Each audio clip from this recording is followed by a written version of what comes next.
Hello and hallelujah. Welcome back again to this session where we are going to talk about the art of following. Following is very, very important. And I just remembered right now in the book of John, chapter 10, where Jesus was talking about the good shepherd. And he said that I am the good shepherd. And then he continued to say that my sheep hear my voice. I lead and then they follow. They cannot follow the voice of a stranger. So that is a very, very beautiful picture of a follower. A follower is that person whose ear is inclined to hearing, whose eye is inclined to seeing, whose reasoning is inclined to reason, because he says in Isaiah 1 verse 18, "Come and let us reason together." So when we talk about following, we are talking about that person who is interested in following the footsteps of his master. Right together.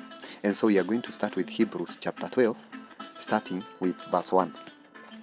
The word says, "Therefore, since we are surrounded by so great a cloud of witnesses, let us also lay aside every weight and sin which clings so closely, and let us run with perseverance the race that is set before us."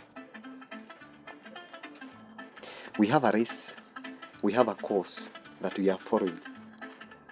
And seeing there are people who followed this track and they won without the master, seeing the master physically.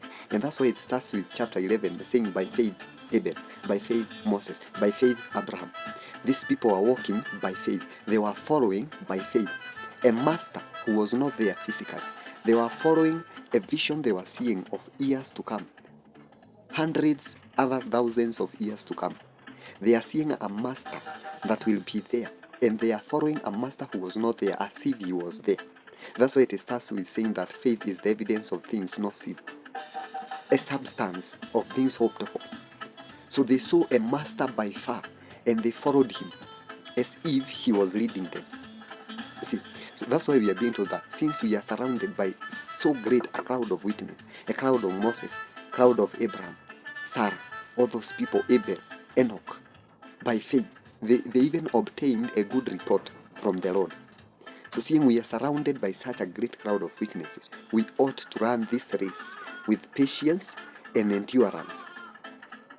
We are being encouraged to lay aside every weight of sin which clings closely to our hearts, every weight, and run this course that is set before us. To us, this race is already set, so ours is just to follow. They followed a course that they could not see. Abraham believed for a city that he could not see. He had a tangible city. He was not satisfied with the tangible city.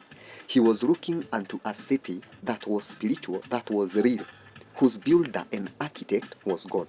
So we are being told, looking to Jesus, the pioneer and perfecter of our faith, who for the joy that was set before him endured the cross, despising the shame, and is seated at the right hand of the throne of God.